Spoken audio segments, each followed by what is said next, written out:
और देखिए, झारखंड की सियासत भी पीछे नहीं है। दिल्ली शिफ्ट हो चुकी है झारखंड की सियासत, और ऐसे में सीएम चंपाई सोरेन और कल्पना सोरेन ने क्या कुछ कहा है, उनकी बातों का ये सुनते हैं। हो गया है देश में, आप लोग देख लिया है। चुनाव पार होने के बाद ये जरूरी है अपना गठबंधन के बीच में बात करने का। इसीलिए आज शाम को बैठक है और हम लोग चर्चा करेंगे।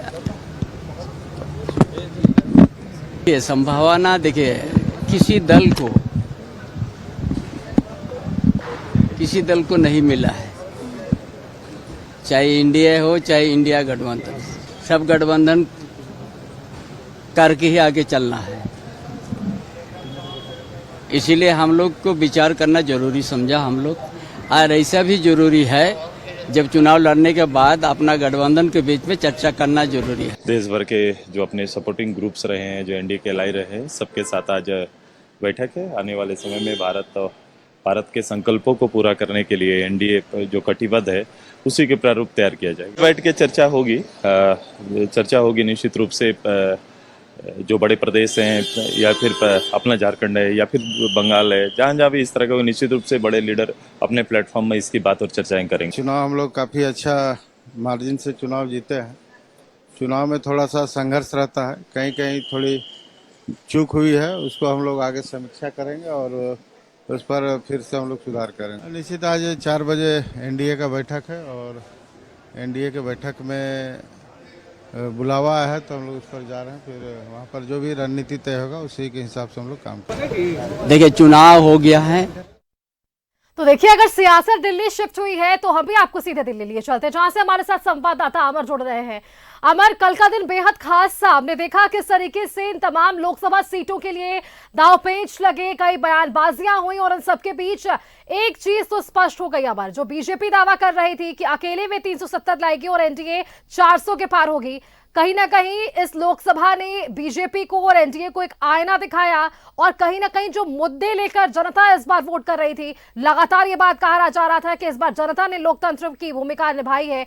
तो ये एक आईना दिखाने का काम, और इन सबके बीच यूपी का फैक्टर भी एक बड़ा जो है परिणाम बदलने में आगे रहा है। अमर,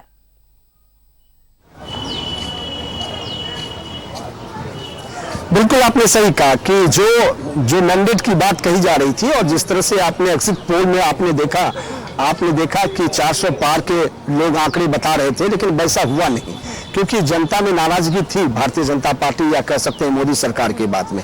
उसके बाद जो आपका सिचुएशन सामने आया कल शाम रात 10 बजे तक के बाद, तो कोई किसी को भी जनता ने इस बार मैंडेट नहीं दी, ना ही भारतीय जनता पार्टी को या कह सकते हैं एनडीए गठबंधन, भारतीय जनता पार्टी को, ना ही कांग्रेस पार्टी को। हाँ, एनडीए गठबंधन को मैंडेट है, वो सरकार बना सकते हैं, लेकिन जो इंडिया गठबंधन है वो भी जरूर कोशिश करेगा, क्योंकि आज 5-6 बजे जो बैठक होगी, उस बैठक में यह तय होगा आगे की रणनीति को किस तरह से करना है। 2 चीजें जो है बिल्कुल साफ है, स्पष्ट है। कहा यह जा रहा है कि जो टीडीपी हैं, खास करके चंद्रबाबू नायडू, और बिहार में नीतीश कुमार के बारे में हर कोई जानता है कि जिधर सत्ता के पक्ष में वो कभी भी पलटी मार देते हैं, तो उन पर भरोसा करना मुझे नहीं लगता है कि जरूरी होगा। सब लोग अपनी अपनी ओर से इस बात को कर रहे हैं, बातें करेंगे, आगे बढ़ाएंगे उसको। लेकिन फिलहाल जो आप देखें, एनडीए गठबंधन को बहुमत है 292 के आसपास है, तो 72 का जो आंकड़ा होता है, उस आंकड़े के पास है वो, और उनको कह सकते हैं कि अगर सब कुछ ठीक रहा तो वो सरकार बना सकते हैं। और ये भी कहा जा रहा है कि 8 तारीख को हो सकता है कि नए प्रधानमंत्री का शपथ ग्रहण भी हो, क्योंकि आज प्रधानमंत्री खुद गए, राष्ट्रपति से मिले, अपने इस्तीफा, जो प्रोटोकॉल है उस प्रोटोकॉल को मेंटेन करते हुए उन्होंने इस्तीफा दे दिया। उसके बाद आगे की रणनीति जो होगी वो होगी, और अब इंतजार किया जाएगा कि सबसे बड़ी पार्टी भारतीय जनता पार्टी है, और भारतीय जनता पार्टी को बुलाया जाता है, और उसके बाद वो अपने सभी सांसदों के लिस्ट जो है सामने रखेंगे। वाले अपने एनडीए के और सरकार बनाने की बातें वो करेंगे। ये एक हम जो आपको बताया ये संवैधानिक एक तरीका है और एक रूल्स रेगुलेशन जो अब तक होते आया है। इसके पीछे की रणनीति ये है कि इंडिया गठबंधन की जो बैठकें आज होगी उसमें ये तय करेंगे कि क्या हमें सरकार बनाने की कोशिश करनी चाहिए, चंद्रबाबू नायडू से हमें बात करनी है, या फिर कहा यह भी जा रहा है कि नीतीश कुमार से बातचीत करनी चाहिए या नहीं बात करनी चाहिए।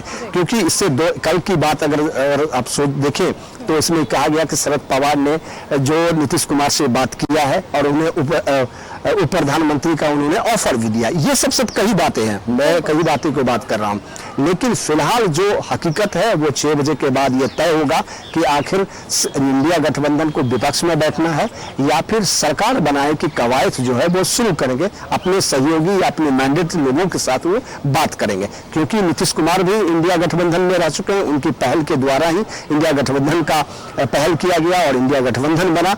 और कहीं ना कहीं पीछे बैकडोर में अगर आप जाएं इतिहास को खंगालेंगे तो चंद्रबाबू नायडू भी कांग्रेस के साथ रहे हैं, तो इसमें कोई दुराई नहीं है। लेकिन अभी का जो सिचुएशन, उस सिचुएशन में कितना फिट बैठता है इस पर बात चर्चा होगी। बिल्कुल आभार। देखिए, क्योंकि प्रधानमंत्री तो कह रहे हैं कि हार जीत राजनीति में चलती रहती है, नंबर गेम जो है वो बदलता चढ़ता उतरता रहता है। अब इस पर भी आगे चर्चा करेंगे आपके साथ अमर, आप हमारे साथ बने रहिए। आगे बहुत सारे विषय हैं क्योंकि इस बार लोकसभा चुनाव में कई मुद्दे स्पष्ट हो पाए हैं कि आखिरकार जनता क्या कुछ चाह रही थी, किन मुद्दों के आधार पर जनता ने वोट किया है, ये जानना बेहद जरूरी है अमर। और इसी के साथ आगे चलते प्रधानमंत्री का एक बयान सामने आया, उन्होंने कहा कि हार जीत राजनीति का एक विषय है, ये चलता रहता है राजनीति में, लेकिन आंकड़ों को समझना बेहद जरूरी है अमर। देखिए, टीडीपी की बात कर रहे थे हम, टीडीपी के पास 16 सीट है, जेडीयू के पास देख लीजिए 14 सीट है। अगर इन दोनों सीटों को मिला ले तो ये 30 सीट होते हैं और जो 292 सीट एनडीए को आए, अगर उनमें से ऐसा होता है जब ये दो पार्टी पीछे होती है तो 30 सीट कम हो जाएगी, यानी कि वो हो जाएगा आंकड़ा 265, जो कि जादुई आंकड़ा से कम है। ये समीकरण भी एक बन रहा है, इस वजह से लगातार एन फैक्टर की बात हो रही है अमर इस बार।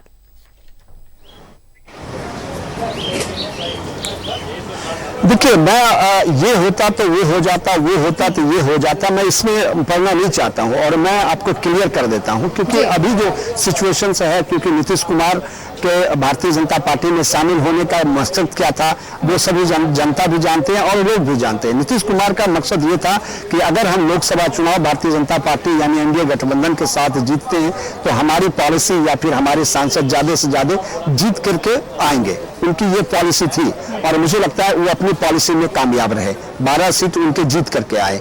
रही बात इंडिया गठबंधन की, तो इंडिया गठबंधन में वो पहले थे, उसके बाद उन्होंने आपने देखा कि खुद बाहर चले गए और वहां पे सरकार बनाए जाकर के भारतीय जनता पार्टी में जाकर के। और क्योंकि फिलहाल उनकी जो निगाहें हैं वो बिल्कुल मुख्यमंत्री के ऊपर है और वो चाहते हैं कि बिहार में ही बने रहे और उसका फायदा अगर भारतीय जनता पार्टी से, क्योंकि अभी वो स्थिति में है कि वो तोड़ मोल कर सकते हैं, दबा सकते हैं और भारतीय जनता पार्टी को नीचे दिखा सकते हैं, क्योंकि उनके बगैर भारतीय जनता पार्टी जो है पिछड़ती दिख रही है। तो सवाल उठता है कि वो चाहेंगे कि हम ज्यादा से ज्यादा चीजें लें केंद्र सरकार से और ज्यादा से ज्यादा हमारे मंत्री मजबूत स्थिति में रहे कि ताकि हम अपने राज्य के लिए विकास कर सके। अगर वो ऐसा सोचते हैं तो उनके लिए एक फायदे का गेम होगा और उसको 25 में जो है विधानसभा चुनाव होगा, 25 में विधानसभा चुनाव में वो इसको फायदा ले सकते हैं। रही चंद्रबाबू नायडू को, चंद्रबाबू नायडू भी चाहेंगे कि हमारे मंत्री ज्यादा से ज्यादा बने और वो चाहेंगे कि आंध्र प्रदेश में उनका एक वर्चस्व हो, उनके मंत्री ज्यादा से ज्यादा हों और इसका फायदा वहां पर उठाया जाए। तो ये दोनों की रणनीति है, इस रणनीति में कितना सफल होते हैं ये बात की बात है। फिलहाल ये कोशिश की जाएगी और ये भी कहा जा रहा है कि जो आज बैठक होगी इंडिया गठबंधन की, इस इंडिया गठबंधन में चंद्रबाबू नायडू हो या फिर नीतीश कुमार हो, दोनों से बातचीत करने की कोशिश होगी, कवायद होगी। मुझे लगता है कि कई लोगों ने उनसे संपर्क साधने की कोशिश भी की, जो हमारे सोर्सेस का कहना है। अब देखना यह होगा कि क्या इंडिया गठबंधन अपने पक्ष में लाने में वो सफल होते हैं नीतीश कुमार चंद्रबाबू नायडू को, या फिर प्रधानमंत्री जो उन्होंने फोन पर बातचीत किया या फिर उनसे अपने समर्थन का लेटर मांगा, ये इसमें सच्चाई है। दोनों पर अभी थोड़ा सा वक्त लगेगा, वक्त के बाद सब कुछ क्लियर हो जाएगा। क्योंकि फिलहाल जो मजबूरी है भारतीय जनता पार्टी की वो है सरकार बनाने की, प्रधानमंत्री नरेंद्र मोदी को दोबारा प्रधानमंत्री बनाने की। इस कवायद में अब जुटे हुए हैं। अब देखना ये होगा, क्योंकि जो इंडिया गठबंधन ने चुनाव लड़ी साथ मिल करके अपने गठबंधन के साथ में, वो सफल नहीं हुए और जो मैंडेट है उससे काफी पीछे छूट गया। अब एनडीए गठबंधन की बात है, वो अपने गठबंधन में सफल है, प्रधानमंत्री सफल रहे क्योंकि अपने गठबंधन को लेकर के, तो कहते हैं कि जीत जो है ये गठबंधन का। इसलिए अब देखना ये होगा कि जब बैठकें होगी तो क्या तय होता है, क्या प्रधानमंत्री बिल्कुल अमर, क्योंकि देखिए मैन फैक्टर की इसीलिए बस बात कर रहे थे। और इसी के साथ देखिए इस बीच एक बड़ी खबर सामने आ रही है, आज ही दावा पेश कर सकती है एनडीए। बड़ी खबर इस वक्त की जानकारी हम अपने दर्शकों को दे दें। राष्ट्रपति से मिल सकता है एनडीए का प्रतिनिधिमंडल, क्योंकि आज देखिए एक महत्वपूर्ण बैठक भी होनी है और इसके बाद ये निर्णय है। सूत्र ये दावा कर रहे हैं कि आज ही दावा पेश कर सकती है एनडीए, क्योंकि जो समीकरण, जो हालात बनते हुए वो नजर आ रहे हैं। ऐसे में ये सूत्र दावा कर रहे हैं कि आज ही एनडीए जो है वो दावा पेश कर सकती है। हमारे साथ देखिए हमारे संवाददाता राजेश बने हुए राजधानी रांची से।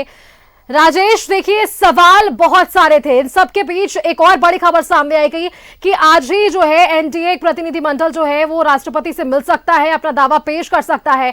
8 तारीख बताई जा रही है, जहां पर नरेंद्र मोदी प्रधानमंत्री की तीसरी बार शपथ भी ले सकते हैं। इतनी जल्दबाजी हो रही है, कहीं ना कहीं समीकरण की उलटफेर ना हो जाए, ये डर एनडीए को है।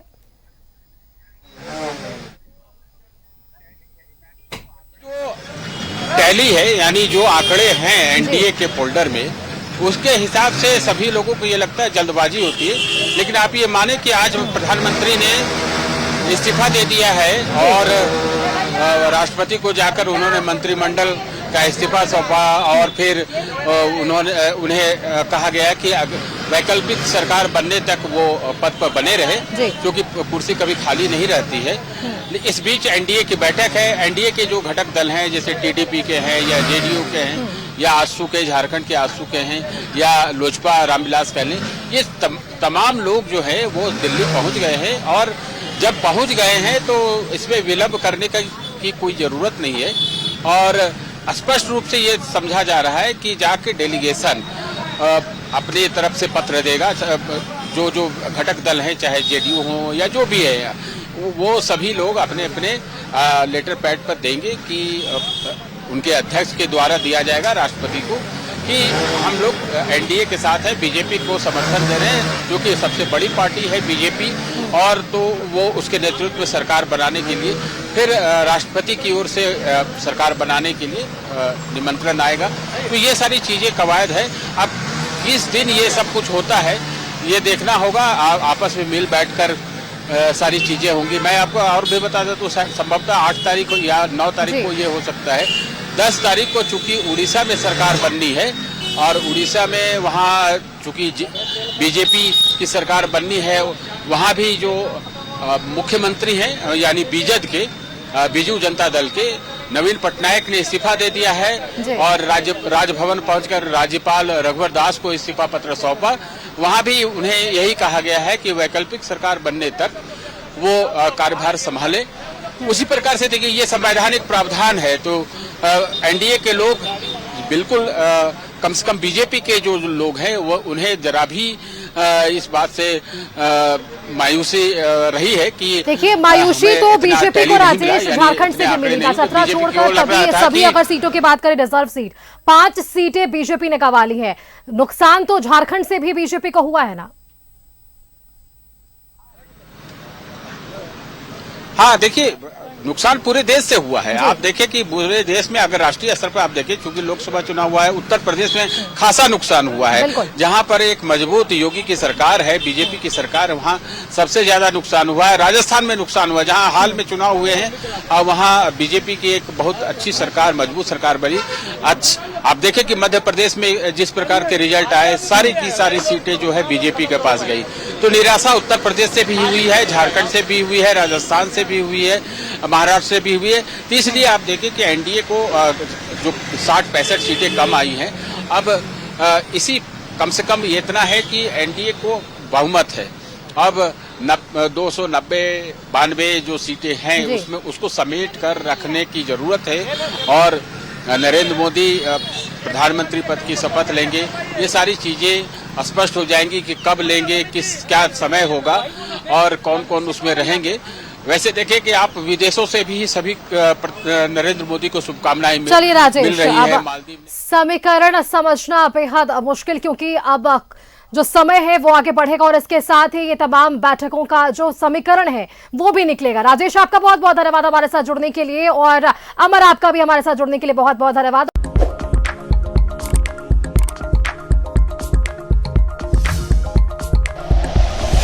Like and share videos, subscribe करें हमारा चैनल और प्रेस करें बेल आइकॉन।